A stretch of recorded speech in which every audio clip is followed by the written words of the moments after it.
For those who don't know the wide breadth of everything, and even would be helpful for me included, I think most people may think of Zora as just a marketplace, but you guys do a ton of stuff. So what's maybe the elevator pitch on maybe the main things that Zora does? Give me the Zora 101. I guess the two-sentence explanation of Zora is a group of tools, or a tool shed almost, of things for creators or builders to collectively create or collectively collaborate on ideas.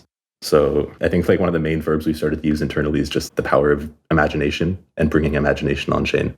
So anything that a creator might have, whether it be an idea for a piece of art or a brand or a group of friends that they want to bring together, we want to make sure that we provide the tooling for them to do that on chain. And we think it's very important that that goes on chain because that provides provenance and a very clear and direct ownership over their work. Yeah, imagination on chain is really good. I don't think I'd heard that before. I'm going to be told in like 2 hours after this call that I was not allowed to say that. But yes, I think it's a super, super powerful slogan. You're leaking the rebrand. Exactly. I also love the tool shed. Can you run us through the tools in said tool shed that Zora has to offer?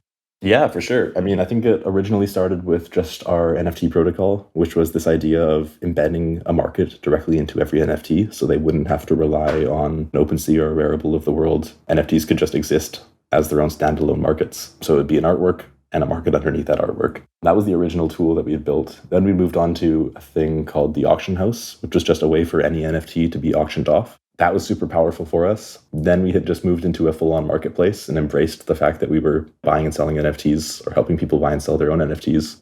From there, we moved on to the Creator Toolkit, which is one of our most used tools to date, which just allows anyone to create their own NFT contract. And they can put any of their own artwork, whether it be a song or a poster or a slide deck or whatever they want, and create an NFT contract off of it. The other large tool that's slowly but surely coming out within the next couple of weeks is the Nouns Builder, which is an extension onto the idea of creating your own NFT contract. But instead of an NFT contract, it is a full NFT-powered DAO in the style of Nouns. I think we can go into more detail on that later. But on the side, we also have infinite dev tools where we have a API, we have a SDK, we have React hooks, we have web components, we have all sorts of things that people would need to just build on top of Zora. And that's why I kind of started to refer to it as a tool shed internally, just because we have an assortment of things to help people build whatever they want to build. Yeah, I love that. I've said this a lot, but I've been so busy since joining the whirlwind that is crypto that I'm not a super active user of a lot of things. Like I don't have the full context of everything that's just out there because I just feel like I'm always just coding, right? And I ended up having a chat with a guy on your team, Max, and he gave me a pretty good Zora 101 as well. And it was really helpful because I think it's easy for me or others, right, to just be like, oh, Zora's a marketplace. But like, he really helped me understand the tool shed, as it were. And again, I love that analogy. I just feel like you're doing everything. I think all of it's great. I think it's a little tricky to maybe wrap that up in a nice basket of understanding sometimes because it feels like it's just really wide, the breadth of everything you guys are doing and touching. Yeah, and I think that's, in a way, that's almost intentional or just the nature of what we've been building. We're effectively building tools, and it's very hard for us to wrap up a set of tools into one neat toolbox because the use case for all these tools is so far widespread that like we would rather see Zora pop up on a million different websites than pop up on just Zora.co as the place you go to use our tools. You can kind of imagine like, you know, Gore-Tex, the jacket tech that people use for weatherproofing? Yeah, of course. You could almost imagine like some of Zora's tools being more like Gore-Tex. It's used across a million different surfaces in a million different brands or platforms or products.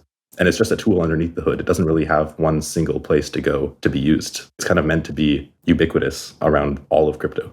That's exactly the word I was going to use, is ubiquitous, because no one goes and buys something on Gore-Tex.com or they look for a Gore-Tex X, right? Things just have Gore-Tex in it. It just is everywhere. Exactly. I think that's one of the core ideas with a lot of the tooling we've built is we want it to be used on every surface area everywhere. And that's why most of our products are entirely fee-less. We just want that tech to be used because we know that it's very valuable and very helpful for creators and builders.